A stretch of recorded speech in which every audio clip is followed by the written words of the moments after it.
Shri Venkateswara gold తాకట్టులో ఉన్న మీ బంగారాన్ని విడిపించి కొనబడును.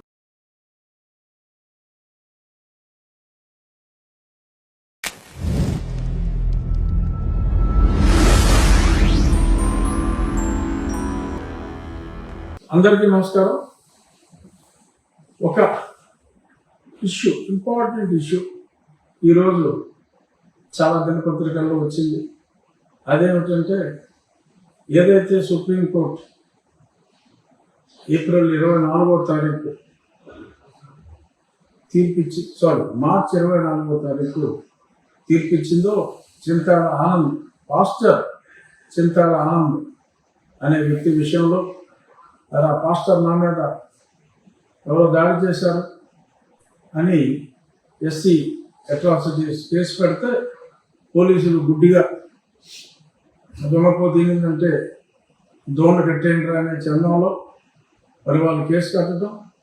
ఆ తర్వాత గత సంవత్సరం ఏప్రిల్ మాసంలో ఆంధ్రప్రదేశ్ హైకోర్టు చింతాల ఆనంద్ పాస్టర్లో ఎస్సీ సర్టిఫికెట్లు, రిజర్వేషన్లు వర్తించు అని చాలా స్పష్టంగా చెప్పటం, మరి దానికి చింతించిన చింతాల ఆనంద్ సుప్రీంకోర్టుకు వెళ్ళటం, సుప్రీంకోర్టు కూడా చాలా స్పష్టమైన తీర్పు ఇవ్వడం జరిగింది. సరే, ఆ తర్వాత ఆటోమేటిక్గా అసలు హైకోర్టు తీర్పు వచ్చిన తర్వాతే, పాస్టర్ అని చెప్పిన తర్వాతే ఆ జిల్లా యంత్రాంగం మరి ఎందుకు కళ్ళు మూసుకుపోయిందో అర్థం కావటం లేదు. ఆ జిల్లా యంత్రాంగం, ద కలెక్టర్ ఈజ్ రెస్పాన్సిబుల్. బహుశా ఆ కలెక్టర్ గారు, నాకు తెలియదు, ఆయన ఎవడో నాకు తెలియదు, ఆయన ఏ సర్టిఫికేట్తో కలెక్టర్ అయ్యాడో కూడా నాకు తెలియదు. ఇప్పుడు అనుమానాలు వస్తున్నా. ఖచ్చితంగా ఒకసారి హైకోర్టు చెప్పిన తర్వాత సుప్రీంకోర్టు తీర్పు వరకు వెయిట్ చేయవలసిన అవసరం లేదు. మరి వాళ్ళు కంపల్సరీగా అప్పుడే సర్టిఫికేట్ రద్దు చేయాలి హైకోర్టు చెప్పిన తర్వాత.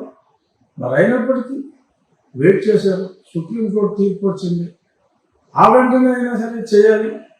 ఆ వెంటనే కూడా మరి ఆ బాపట్ల జిల్లా collector, I don't know who he is, but ఇంకా సర్టిఫికేట్ రద్దు చేయకుండా తాత్సారం చేయటం ఖచ్చితంగా it is contempt. He has to be arrested. సరే, కంటెంప్ట్ వేస్తే సరే, మళ్ళీ న్యాయస్థానం ఇక్కడ అడిగినట్టున్నారు.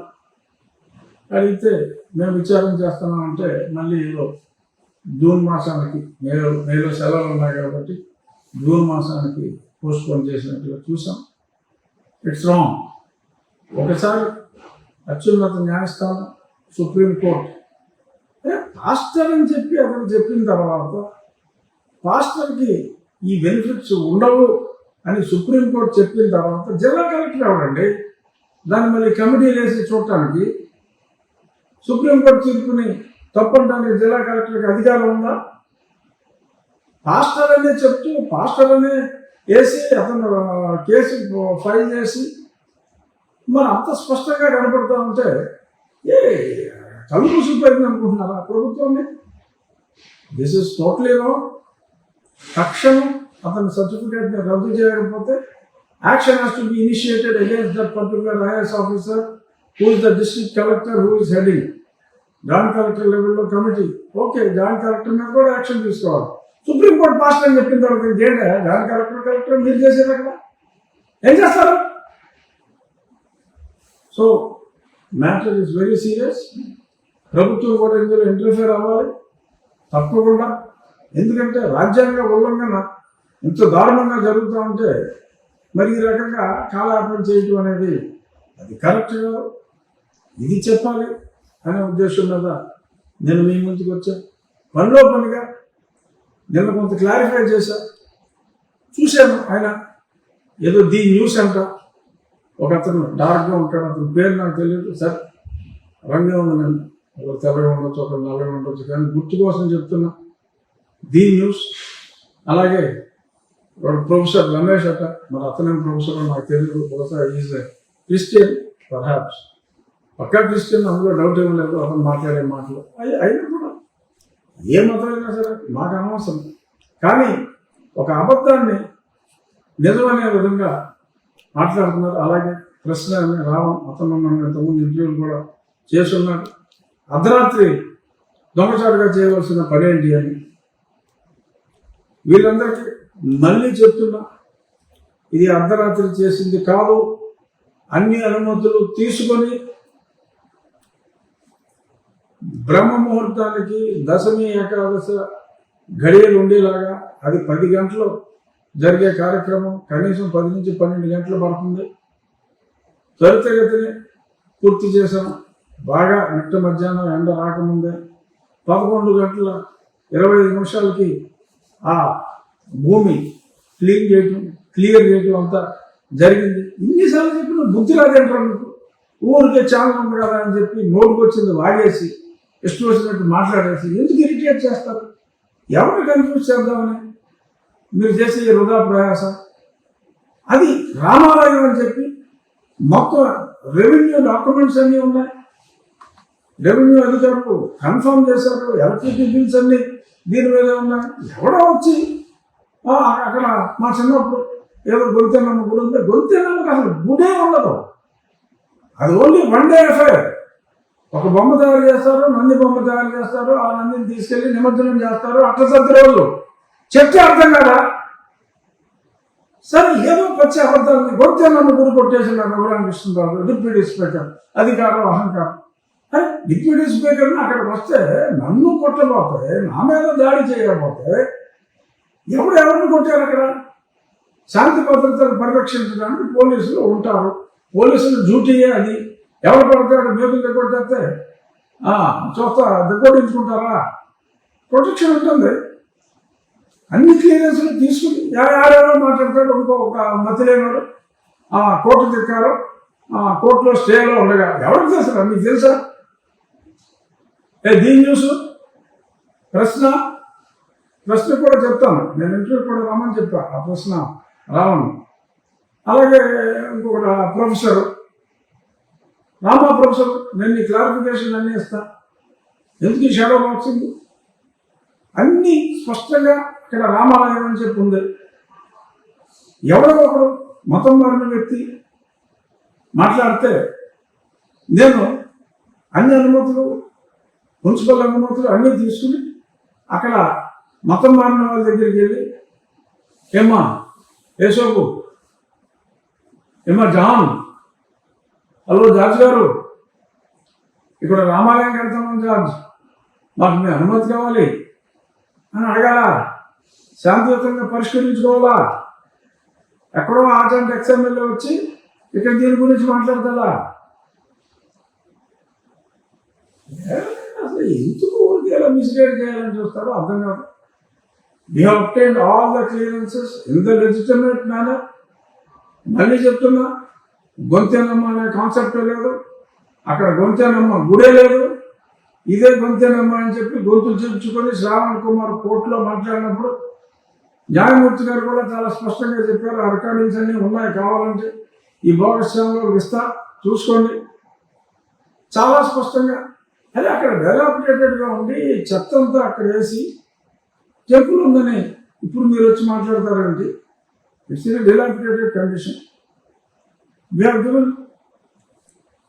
చెప్పాము అక్కడ ఏ అనుమతులు తీసుకోకుండా మేము ఎటువంటి పని చేయమని. అప్పుడు ఆ లాయర్ కూడా అదే మాట చెప్పాడు.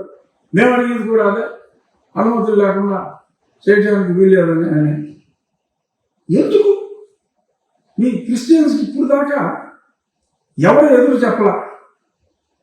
మీరు తన్నితే తన్నించుకున్నారు. ఇంకా ఎన్నాళ్ళు అలాగా తన్నితే తన్నించుకుంటారా? తన్నించుకోవాలని మీ ఆశ. మీరు కేసులు పెడితే బెట్టింగ్ చేసుకోవాలా? పెట్టుకోండి, మీటింగ్లో పెట్టుకోండి. మేము దాడులు చేయము. మేము కోర్టు ద్వారానే వెళ్తాం, న్యాయస్థానం ద్వారానే వెళ్తాం. సుప్రీంకోర్టు తీర్పుని అనుసరించవలసిన బాధ్యత ప్రభుత్వం మీద ఉంది. రాజ్యాంగాన్ని అనుసరించవలసిన బాధ్యత ప్రభుత్వం మీద ఉంది. అదే ప్రభుత్వానికి గుర్తు చేస్తున్నాం. ఒక భక్తుడిగా గుర్తు చేస్తున్నా, ఒక హిందువుగా గుర్తు చేస్తున్నా. మా హిందువులకి, మా హిందూ దళిత సోదరులకి దక్కవలసిన ఫలితాలు మతం మారిన వారికి దక్కడానికి వీల్లేదు. క్రైస్తవం తీసుకున్న వారికి ఇస్లాం తీసుకున్న వారికి దక్కడానికి వీల్లేదు అని సుస్పష్టంగా ఉన్న దాన్నే మేము చెప్పడం జరిగింది. కాదంటే కోర్టులో తెలుసుకోండి, కోర్టులో ఆల్రెడీ నిర్బంధంగా చెప్పేసింది. రాజ్యాంగాన్ని మార్చుకోగలిగితే రాజ్యాంగం మార్చుకోండి, అంతవరకు మోసు కూర్చోండి. అంతేగాని ఇలాగ దాడులు చేయటం, లేని దేవాలయం ఉందని చెప్పటం, రెవెన్యూ వాళ్ళు అంత స్పష్టంగా చెప్పిన తర్వాత కూడా మరి దానికి మీరు ఒక్క భాషలు చెప్పి ప్రజల్లో ద్వేషభావాన్ని కలిగించాలని చూడటం అది సమంజసం కాదు. మళ్ళీ దానికి ఏదో అర్ధరాత్రి చేశారు, భయపడి ఉన్నారు. ఎందుకు భయం? ఏం చేస్తారని భయం? పోలీసుకి శాంతి భద్రతల సమస్య రాకుండా మేము అనుమతులు తీసుకున్నాము, ఈ రకంగా మేము ఇక్కడ సైట్ క్లియర్ చేస్తున్నాము, ఇది మా ముహూర్తం, ఇన్ని గంటల సమయం పడుతుంది, సో ఒక 12 గంటల పాటు ఈ కార్యక్రమం ఉంటుంది అని తెలియజేయవలసిన బాధ్యత మా మీద ఉంది. తెలియజేశాం. శాంతి భద్రతల్ని ప్రొటెక్ట్ చేయవలసిన బాధ్యత వారి మీద ఉంది కాబట్టి వారు పోలీసులు ఇచ్చారు. మళ్ళీ మే 3వ తారీఖు ఉదయం 7:14 అది ముహూర్తం. సూర్యుడు తెల్లారగానే రఘురామకృష్ణరాజు అక్కడ పూజా కార్యక్రమం అంటే స్పెసిఫిక్ శంకుని మరి శంకుస్థాపన అంటే ఆ గుడి ఫిజికల్ వర్క్ మొదలు పెడతాం, స్థలానికి సంబంధించిన వర్క్ అంతా చేస్తాం. ఇప్పుడు టెంపుల్ ఫిజికల్ వర్క్ స్టార్ట్ చేస్తాం 7:14 ఈ ముహూర్తం 7:14 పెట్టాం. మళ్ళీ అది చేసిన తర్వాత ఉదయమే మళ్ళీ ఇలా చేసుకున్నారని చెప్పి మళ్ళీ మీరు మాట్లాడుకుంటారేమో. మీ సోకాల్ క్రీస్తు మేధావులు స్పెసిఫిక్గా అనవలసి వస్తుంది. అన్ని మతాలని సమానంగా గౌరవించే వాళ్ళం. కానీ మీరు విరుచుకు పడుతూ ఉంటే మా రావుల మీద, మా మతం మీద మీరు ఇలాగ విరుచుకు పడుతూ అబద్ధాలని ప్రచారం చేస్తూ దాడి చేస్తూ ఉంటే మమ్మల్ని మేము ప్రొటెక్ట్ చేసుకోవాల్సిన బాధ్యత కూడా ఉంది. ప్రజలకు నిజాలు తెలియాలి. మతం మారిన వాళ్ళు పెట్టి కేసులు పట్టించుకోవాల్సిన అవసరం లేదు అని తెలియచేయాలి. ఇదే కాదు, ఉద్యోగాలు వచ్చిన తర్వాత మరి చాలామంది ఇప్పుడు దళిత క్రైస్తవుల హక్కుల కోసం, అసలు దళితుడు క్రైస్తవులు కాకూడదు, 2 వేరు పదాలు, ఆ 2 పదాలని కలిపి మరి దళిత క్రైస్తవులు అని హక్కుల కోసం మాట్లాడుతున్న అధికారులు ఉన్నారు. మరి ఆ మాట్లాడుతున్న అధికారులు మరి అడ్డగోలుగా ప్రమోషన్లు వచ్చినాయి. ఒకసారి ఉద్యోగం వచ్చిన తర్వాత ఎస్సీలకి రిజర్వేషన్ ఉంది, ప్రమోషన్లో కూడా రిజర్వేషన్ ఉంది, 15% ఉంది. కానీ మరి ఇలా ఈ రకంగా మతం మారిపోయి మరి అక్కడ కూడా నిజమైన ఎస్సీల హక్కులకి ప్రమోషన్లో కూడా మరి ఈ రకంగా మొత్తం మారి గండి కొడుతున్నారు. వారు కూడా కళ్ళు తెరిచి ఎవరెవరైతే రెగ్యులర్గా చర్చిలకు వెళ్తున్నారో, ఎవరెవరైతే క్రిస్టియానిటీ ప్రొఫెస్ చేస్తున్నారో వాళ్ళకు వచ్చిన ప్రమోషన్ని డిమోట్ చేయాలి అని చెప్పి మిగిలిన వాళ్ళు కూడా మిగిలిన ఇతర బీసీ ఓసీ వాళ్ళకి రావాల్సిన ప్రమోషన్లు కూడా మరి ఇలాంటి దొంగ సర్టిఫికేట్లతో, దొంగ ఎస్సీ సర్టిఫికేట్లతో ఒక పక్క చర్చిలకు వెళ్తూ కూడా హక్కులు లేకపోయినా కూడా ప్రమోషన్లు తీసుకుంటున్నారు. 15% మంది, 15%లో కూడా నిజమైన హక్కుదారులు 2-3% ఉన్నారు. మిగిలిన వాళ్ళందరూ మతం మారారు. మతం మారిన మీరు అర్హత లేకుండా మరి 80% మంది ఉన్న 52% ఉన్న బీసీలు, ఇంకొక 20% చిల్లర ఉన్న ఓసీల ప్రమోషన్లన్నీ కూడా మీరు తీసేసుకుంటూ ఉంటే వీళ్ళు గుడ్లపు నుంచి చూస్తూ కూర్చోవాలా? మీరు కూడా మేల్కొనండి. బీసీ ఓసీ సోదరులారా మీరు కూడా మేల్కొనండి. ప్రభుత్వ ఉద్యోగాల్లో ఉన్నవాళ్ళు మీకు రావాల్సిన ప్రమోషన్లు అడ్డదారిలో వారు కొట్టేస్తున్నారు. ఇది నా వద్దకు ఒక పిటిషన్ రూపంలో కూడా వచ్చింది. ఆ పిటిషన్ టేకప్ చేయాలి భవిష్యత్తులో. కానీ ఎవరి హక్కుల కోసం వారు పోరాడాలి. సుప్రీంకోర్టు తీర్పు స్పష్టంగా చెప్పింది. ఎస్సీలుగా ఉన్నవారు క్రిస్టియన్లుగా మారితే వారికి ఆ ఫలాలు ఉండవని. ఓకే, మేబీ ఉద్యోగం వచ్చినప్పుడు నిజంగా ఎస్సీగా ఉండి మరి ఇప్పుడు రెగ్యులర్గా చర్చలకు వెళ్తూ ఇలాగ దళిత క్రిస్టియన్ అనే పదాలను సృష్టించి వారి హక్కుల కోసం పోరాడుతూ మరి మాట్లాడుతున్న వాళ్ళు as they are ineligible for promotion. 80% మంది నోరు మూసు కూర్చోవద్దు. బీసీ సోదరులారా, ఓసీ సోదరులారా, నిజమైన దళిత సోదరులారా, మీరు మీ హక్కుల కోసం పోరాడండి.